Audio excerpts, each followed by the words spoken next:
How's it going, Tony? Good, man. So, at one point in the night, this wasn't really seen to the fans on TV, but in the arena, we saw after the six-man tag between the House of Black and Darby, Sting, and Miro, we saw at the top of the stage the House of Black hug, and then we saw Malachi kind of take a bit of a bow and blow a kiss to the fans.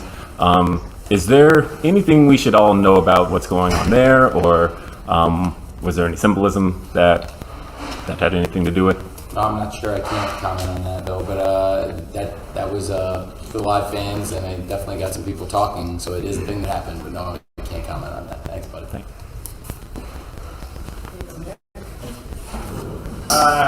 I wanted to ask about kind of a follow-up about your comments about alluding to contract tampering. You were also asked about a potential WWE AEW Super Show, and you said not after the way they treated me. What happened when you say something like that? How were you treated? What was the exchange there with WWE? I've had a number of interactions with them, and I'm not, I was super. I said a lot of nice stuff, and I don't regret saying nice stuff because I'm super honest about pro wrestling, and when I saw good stuff happening there, I'll be the first to say it. But yeah, I just am not feeling the same love. Is there a reason for that? I don't want to get into it, but I just haven't felt the same reciprocation that I have for them. Hi, Tony. Izzy from Hostile Station. Congratulations on such a huge night. Thank you.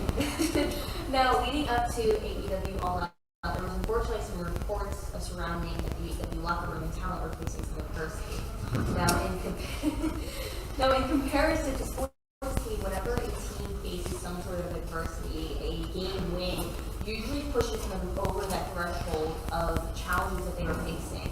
So with the overall success of All Out tonight, do you think that this is going to help the AEW locker room overcome those reported roadblocks? Well, I think there's still a lot of wrestlers in professional wrestling who don't get along, and now it's more apparent than ever that there are those things. But I also think that the industry has thrived on creative tension for a long time, and then you might say, well, what if it doesn't manifest itself in the match right away? And I also think that, as I mentioned other times this weekend, when in the 90s, which is arguably the all-time business peak and interest peak, and really, I think, just the general peak of pro wrestling in many ways, the late 90s and early 2000s, there was certainly a big group of pro wrestlers who did not like each other. There were a lot of people who didn't get along, and a lot of times they weren't even in the same companies, and they would rip each other. And it was certainly not going to produce a match. But that is what we produce, is wrestling matches, and there are a lot of matches between people who probably don't get along and don't like each other, and it's not always an easy road to get people in the ring. But when you can get people in the ring to settle their differences in the ring, it can be really exciting. There's a lot of conversation about people not getting along, not liking each other. I definitely think that it's probably more apparent than ever that there's a lot of that. I don't like everything either. I don't like everything people say, and there's people that have said things pretty blatantly, even people that work here that have just gone out and slammed me blatantly in public, and there's only so much of it I'll take. I'm a pretty nice guy, and I'm very flexible. It's nice being home. As a segue, being here, seeing a lot of my friends, I have a pretty calm demeanor generally with people, and I'm willing to put up with a lot of abuse. Something that came up where I was doing an interview this week with one of the guys that interviewed me while I was in town. He went to the University of Illinois, and we kind of put together that I had bartended for him many times and served him many drinks over the years when I was a bartender in college. I have a demeanor of service. I try to service people, and that includes the wrestling fans. I will go around and ask if I can help somebody. I will gladly offer somebody a hand or pour somebody a drink or whatever I need to do to make somebody feel better. But there's only so much slamming me and knocking me I can put up with, but on the other hand, I will do what's right for business when I have to. And so I think, to be honest, when people don't get along, people don't like each other, I think I've been probably had people saying about as much stuff about me over the last few months as anybody, and sometimes you just have to take it and move on with business, and that's part of it. Thank you. Thank you. So Bradley, Steve, and then John. Hi, John. Hey, man. Brain person. Yes, well versed. Sorry, but for the yes, I'm sorry. I didn't mean to step on you. It's good to see you. Good to see you. Can you tell us how this pay-per-view is selling? Usually you get digital right away. Yeah, digital. So I am going to say I don't have an exact number for you. I think it's probably there's a chance it's going to be the second highest all out ever. It may not be the highest all out. It might be the first time we haven't hit that high. I knew last year the all-time high would be challenging. There's a big difference between this year and last year. We were the first professional wrestling show and the only professional wrestling show on Labor Day weekend last year, and we were the third professional wrestling show of the weekend this year. I don't think that's a coincidence. And when I talk about things I wasn't thrilled about, I was a little surprised we were the third professional wrestling show this weekend, and it's probably a little bit more challenging in the marketplace when it becomes a little more crowded. So our performance, given prior years, we never had this kind of competition. It's kind of a first for us in AEW to see this kind of crowd marketplace. I'm not sure if this is what we'll see from now on. If it is, when the fight is brought, I will continue bringing up fights of my own, and I have unique ways to do that. A lot of money to fight with. And this is not a game to me. This is my life, and I don't think it's a joke, and I take it really seriously. And yeah, so I am very happy with the numbers we did. Given the competition we had, I was hoping that it would be the all-time high for All Out, but I'm not sure it's going to quite hit that. So it's the first time in AEW pay-per-view in history it did not top the number before, probably. But that being said, it's still going to be, again, the second highest number we've ever done for All Out. And this year will end up being the biggest year on pay-per-view in AEW's history by far for pay-per-view revenue. It won't even be close. So even with full gear to come, I'm quite confident this will be our all-time high for pay-per-view. Can you put it in a rank with other pay-per-views this year? Pretty similar to the other pay-per-views this year. I think it would be Forbidden Door was an unprecedented success and the biggest debut in AEW pay-per-view history. A lot of the buys were international, and the price point is obviously a little bit lower on international. I think this would be more total buys and a higher domestic percentage, so the revenue would be significantly higher than Forbidden Door. I expect it to be similar to Double or Nothing, but All Out last year was higher than Double or Nothing was last year. Double or Nothing this year was the high all-time for Double or Nothing, obviously.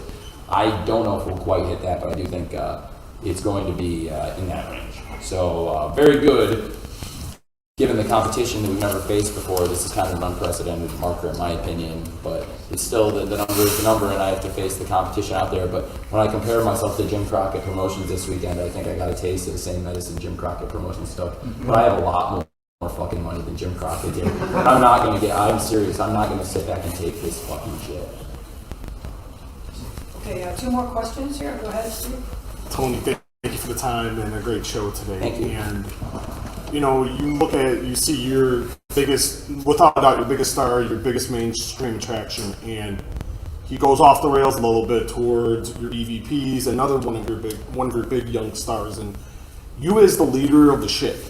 How do you try the best to fuse the entire situation? That is a dicey situation, and it is contentious and frankly challenging, but I have to do what's best for the sake of the company, and everybody you're talking about are great professional wrestlers with big reputations, people that, and some of them have been around from the beginning of the company, some of them have been around just for about a year now, but the fact is these are people that drive revenue and they help create jobs for everyone, so I'm not going to comment on what you may have heard here, but the fact is, like I said earlier this week, it's no secret a lot of professional wrestlers don't like each other, but I think now it's probably more out in the open than it's been in a while. I don't think that's necessarily a bad thing for the pro wrestling business, given what the product that we produce is, and it's wrestling matches, and it involves tension, people wanting to fight, and people know there's a lot of people that want to fight each other around here now, and I don't think that's terrible. Okay, just going to do the last question here. John Alba, last question. I would just like to dive a little deeper into specifically the Elite and the contributions that they've had to your company as EVPs and helping you get the company off the ground there. And as you've brought in different attractions throughout, roles have shifted in some degree one way or another. Where do they currently stand within your regime here in AEW? Have their roles changed in any capacity as some of these things have unfolded?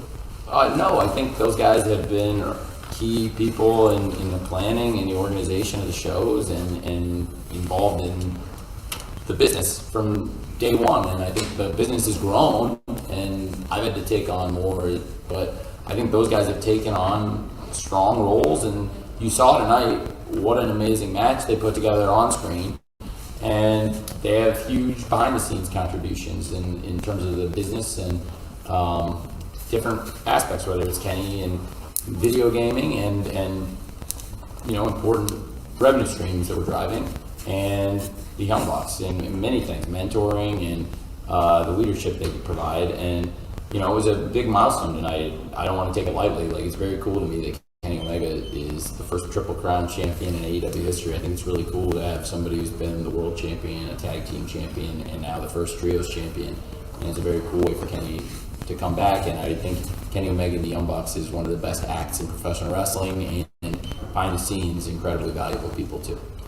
AJ, do you have anything for me? We're trying to hit that 12, Yeah, if 12:30 you're. mark. I just if want to you have I want to time. make sure you're up. You say it late, and you seem like you wanted to say Last something. question for AJ, That's then it. we're out. AJ's awesome, and I want to Okay, make AJ, sure we he don't, gets it. yeah. Go ahead. Just ask it. First off, great show tonight. And Thank you, Lisa. I'm gonna repeat it if the mic didn't hear it. Sure. Thanks. First off, great show tonight.